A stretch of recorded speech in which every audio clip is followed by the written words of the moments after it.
Remember that borderline personality disorder heavily overlaps schizotypal personality disorder, probably because they came from a common group that went by various names, including things like borderline schizophrenia or pseudoneurotic schizophrenia.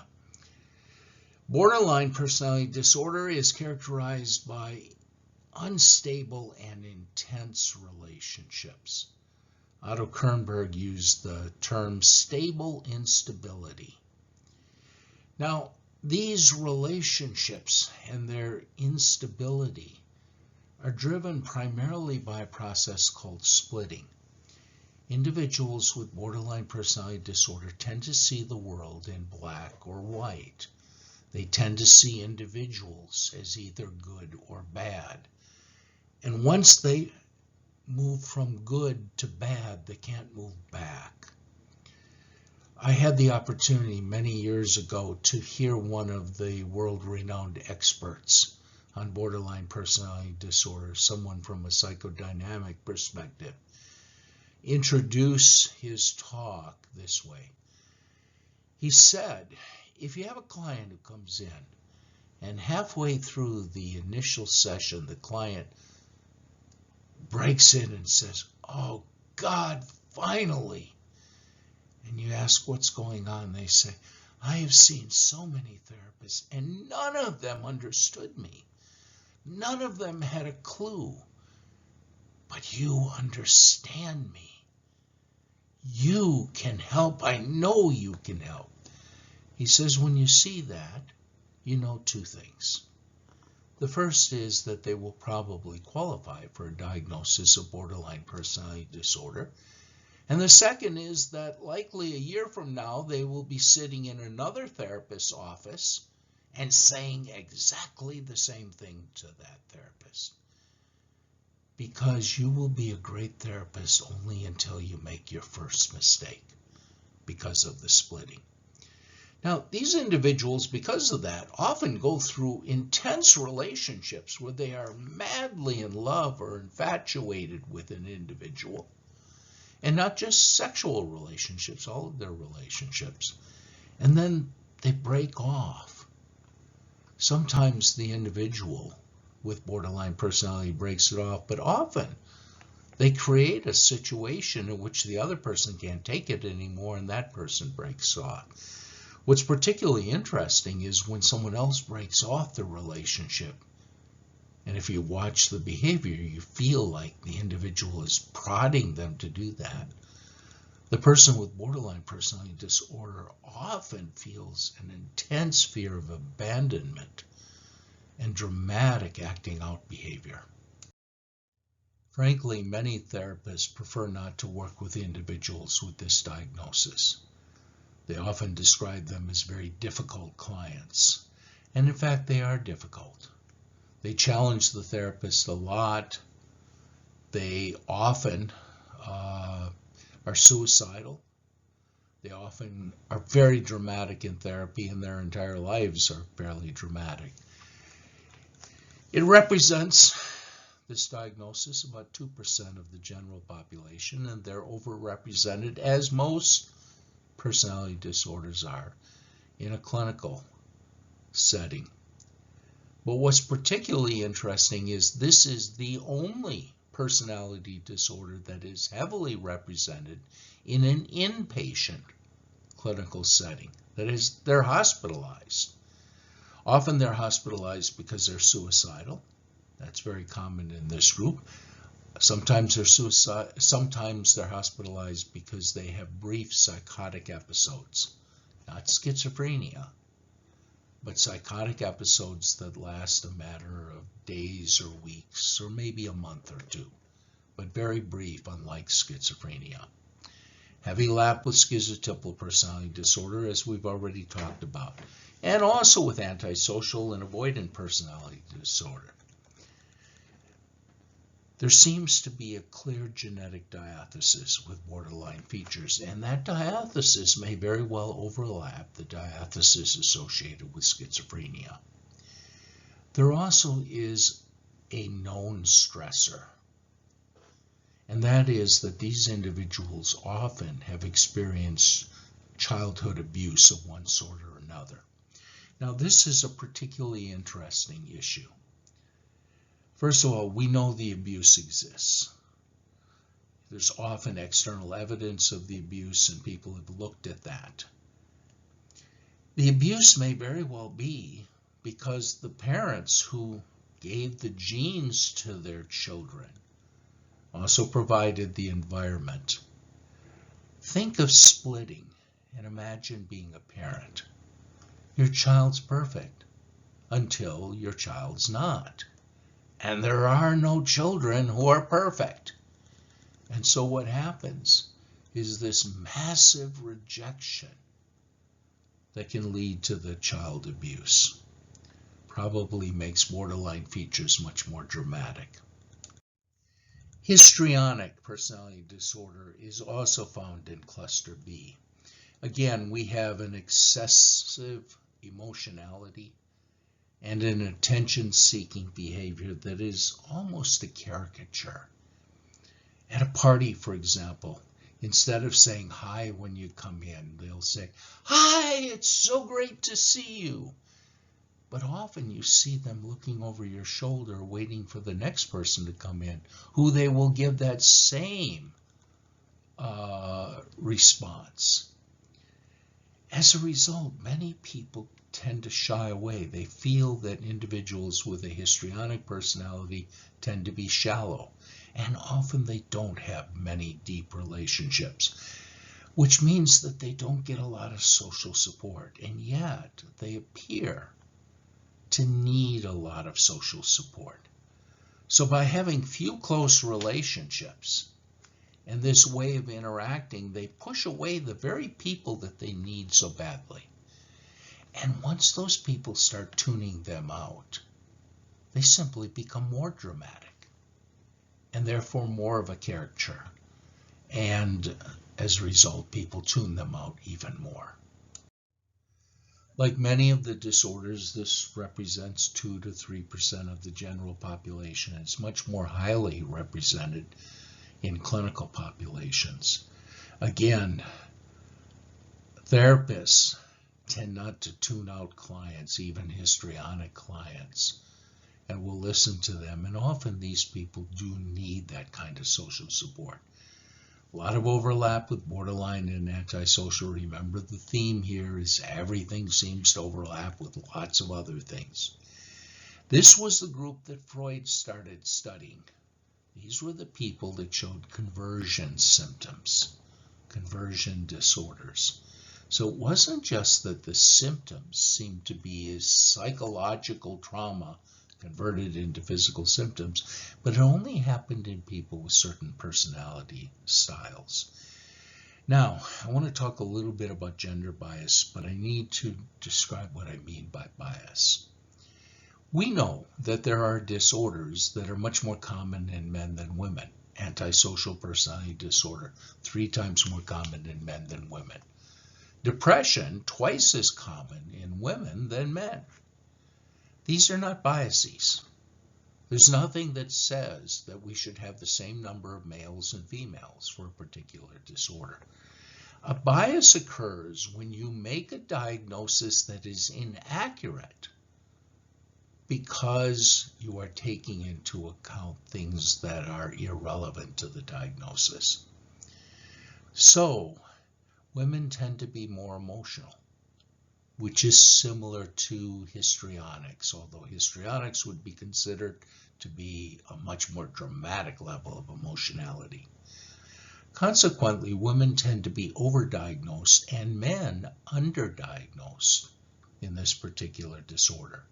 Now, if you follow the diagnostic criteria stated in the DSM, you can all but avoid this kind of bias. But a lot of people in practice own a DSM manual, but they've never really studied it. And they often make a diagnosis on the basis of their general understanding of the disorder rather than the specific diagnostic criteria that are based on research.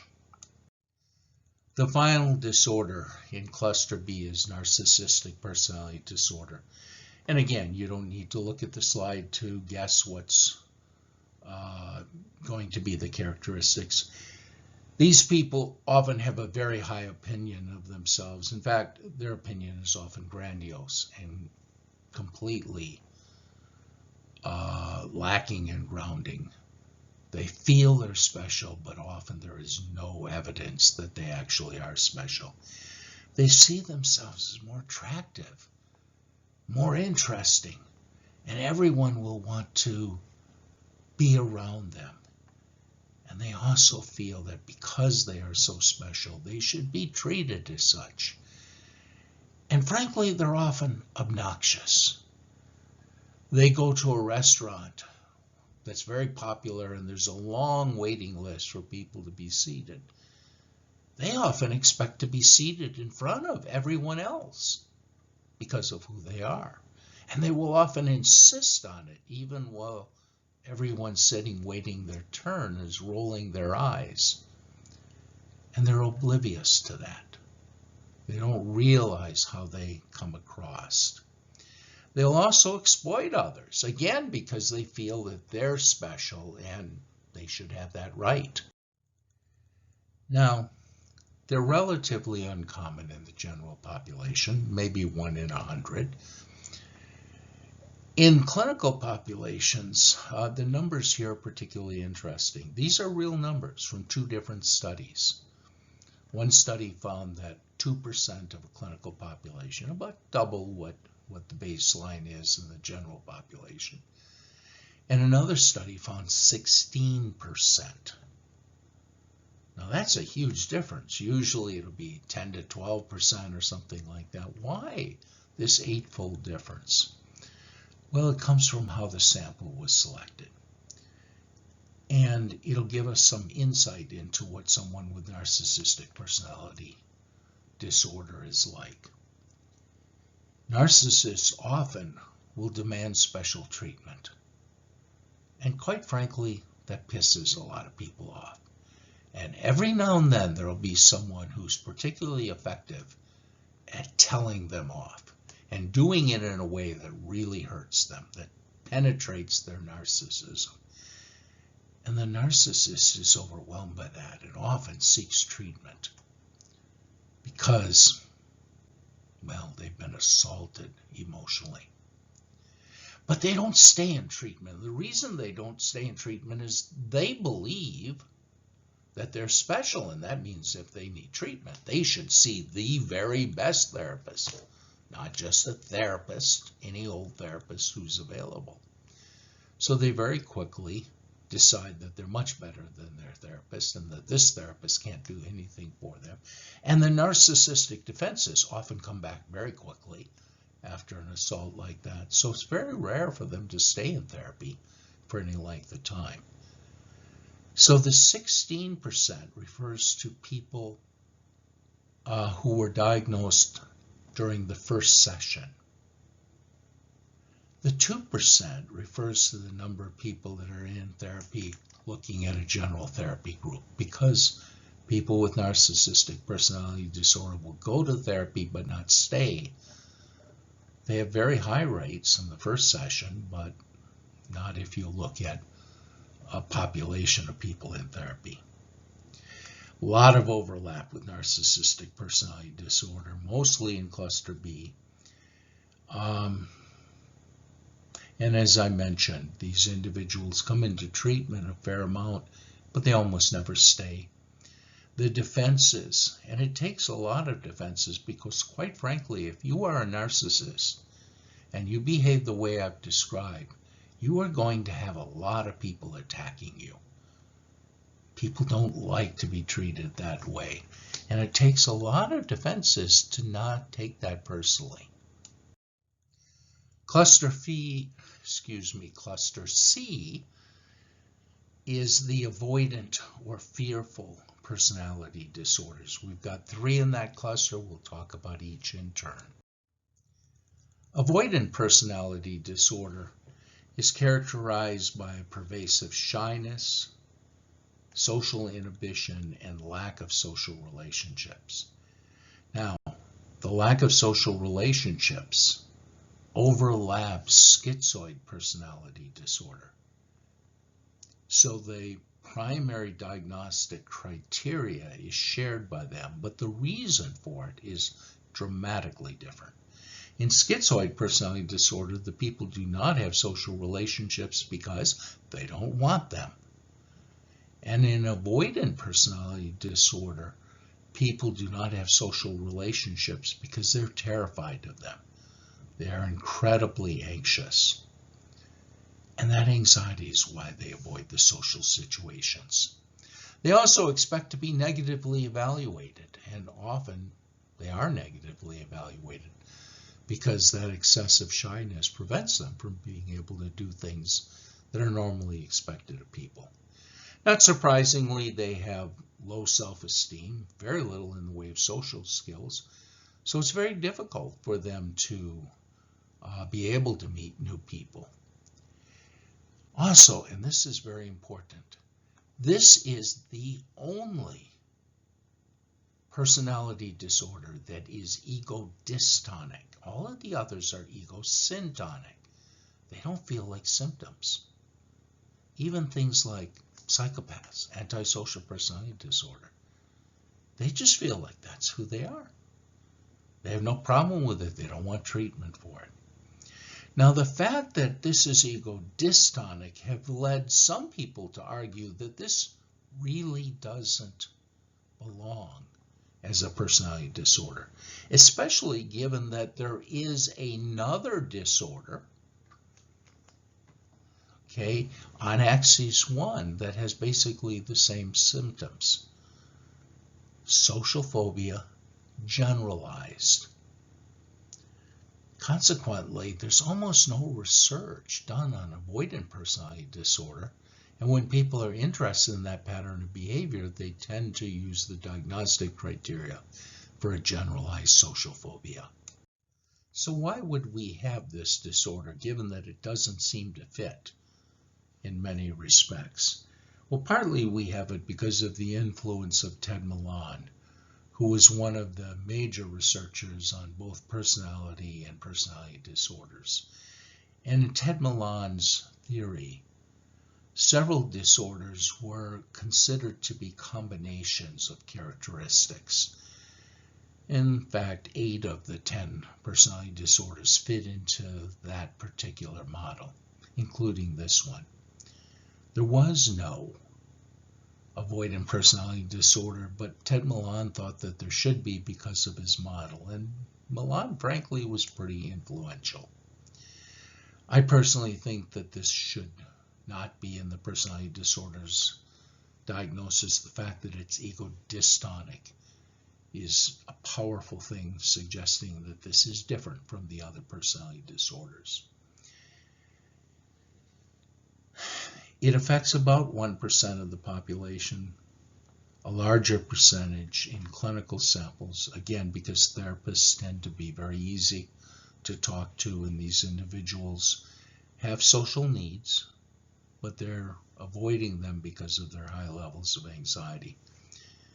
But as I mentioned, we don't know very much about it because there hasn't been much interest in studying it. Also in cluster C is dependent personality disorder. These are individuals who have a pervasive pattern. In fact, pervasive pattern is part of all personality disorders, of clinging behavior. They need other people desperately, and they endlessly seek advice. They find it very difficult to make their own decisions. They appear helpless, but they really aren't. And they can be very annoying, not so much because they treat you badly, but because of what they do after you've helped them out.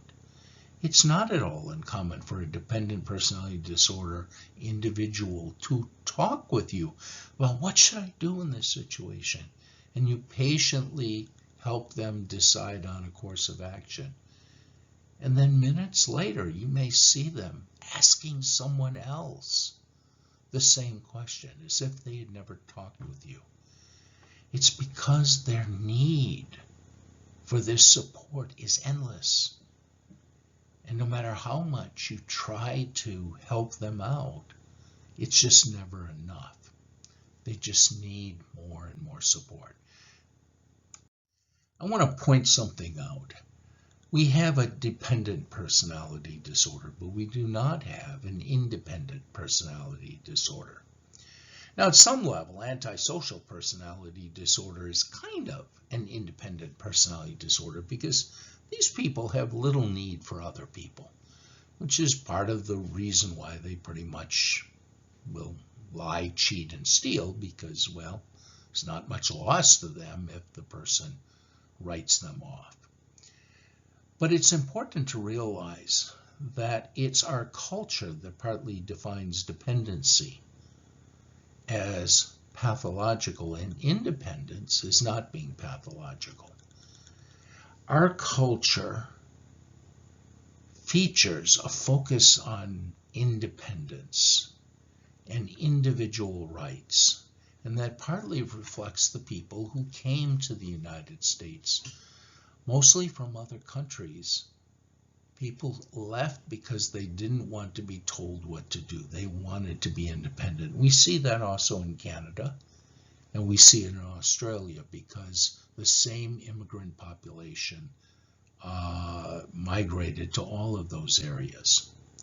But in fact, if you look at psychological health, it's really a balance between dependence and independence. We are actually interdependent. Times we need to depend on others. We can't all reinvent the wheel. But at other times we need to be independent. It's our culture that defines dependence as more of a problem than independence. Too much of either one is a problem. Now, you wouldn't be surprised to find out that there's a very high rate in clinical populations, partly reflecting that that's what dependent individuals tend to do. And you probably wouldn't be surprised that there's a gender bias here. Again, though, if you follow the DSM criteria precisely, there is no gender bias. Now, dependent personality disorder is more common in women than in men, but it's also found in men. But unless you follow the criteria precisely, women tend to be overdiagnosed and men tend to be underdiagnosed. Our last personality disorder is obsessive compulsive personality disorder. Now, we've already talked about something very similar, obsessive compulsive disorder. How is that different? In obsessive compulsive personality disorder, there's a preoccupation with getting it right, having everything orderly. Now, there's some overlap between OCD and OCPD, but surprisingly little overlap. Someone with obsessive compulsive personality disorder likes to follow the rules, and they're very good at following the rules. And in many situations, that's ideal. You want someone who'll get everything right, make sure that it's done properly. So in many occupations, these people can be invaluable. They tend to be extremely conscientious. And it's not uncommon for someone with obsessive compulsive personality disorder to work an extra hour or two almost every day for no extra pay, just because they want it done right. They want it done on time. Now, occasionally you will find people with obsessive compulsive disorder who hoard, but generally hoarding is not the same as obsessive compulsive disorder. Even though there's some physical similarity between what you find in obsessive compulsive disorder and what you find in obsessive compulsive disorder, there's only a very slight risk, increased risk for OCD in people with OCPD. OCPD tends to be focused on organizational behavior, and it's driven by a desire to be organized. It is not driven by the kind of anxiety that forces the compulsions in OCD. It affects a relatively small amount of the population, about 1%, slightly overrepresented in clinical populations. But quite frankly, many of these individuals function very well if they find the right kind of job. They can also function very well if they have the right partner. So a partner that appreciates their organization will be just fine. That could be a roommate, that could be a love interest, but someone who doesn't want everything in its place and insists that everything in its place will probably find someone with OCPD oppressive in their demands. By way of introduction to our last topic, I want to emphasize that throughout the history, the research on personality and the research on personality disorders has pretty much been independent of one another.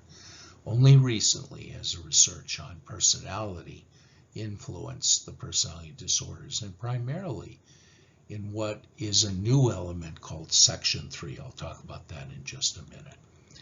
Personality disorders was a huge step forward in DSM-3. In that it gave us insights into the fact that there could be characteristics of an individual that put them at risk for all kinds of problems in their life. These were stable characteristics, but not characteristics that were distressing to the person. But being depressed or anxious is distressing to the person, and if your personality makes it more likely that you will do things that will lead to failures and make you feel depressed or anxious, then you, of course, are more likely to suffer from some form of psychopathology. The alternative introduced in DSM-5 is called Section 3. It's called Section 3 because it's the third section of the DSM. There's no special reason for it. Instead of using 10 taxonic categories that unfortunately overlap dramatically, so they really don't appear to be independent of one another, they use dimensions, just like personality disorder. So one dimension, called criterion A, is the level of personality functioning. Okay, remember, personality is a relative consistency. But in personality disorder, there's too much consistency. Instead of behaving differently in class, or on a date, or at a funeral, there's a tendency to behave in too much the same way for all of those, and that doesn't work. So if you don't have reasonable flexibility, you're not going to function very well in a world that demands lots of different things. The second dimension, or criterion B, are the pathological personality traits that are there. The pervasiveness across situations, stability over time, those are also criteria that are important in understanding personality disorders. Now notice all of these are generic things that could be applied to all of the personality disorders that we've talked about, and they're measured mostly on dimensions. Now Section 3 also retains some, but not all of the personality disorders. This is the list that was retained. Sometimes they were retained because there was an enormous amount of research on it, such as antisocial personality disorder or schizotypal personality disorder. Sometimes there was a lot of theory and some research. That's true for borderline narcissistic and obsessive compulsive personality disorder. I don't know why avoidant personality disorder was included, and I certainly wouldn't have voted to include it. Again, remember, avoidant personality disorder has a comparable Axis 1 disorder, social phobia, generalized type. And there's very little research on it, so I'm not sure why it was included. Now, note that these were included, but their diagnostic criteria are slightly different than appear in the DSM. For example, antisocial personality disorder is much closer to the diagnostic criteria that the researchers have used to define psychopaths or sociopaths. So in this chapter, we talked about personality, which are enduring and stable patterns of behavior, and personality disorders, which also are enduring and stable, but excessively so, and sometimes pathological in their nature. Personality disorders are diagnosed in about 1/10 of the population, which may be surprising because when I've talked about the base rates, you probably were adding them up at some level, and you probably came to the conclusion that 1/3 of the population had a personality disorder. But remember, if you qualify for a personality disorder, on average, you qualify for about 3. So it's really only 9 or 10% of the population that qualify for any personality disorder. We divide them into 3 clusters simply for organizational problem. Personality disorders are more difficult to diagnose, largely because people tend not to follow the criteria in the DSM the way they should. And we are experimenting now with a new model, looking at dimensions of personality rather than taxonic categories.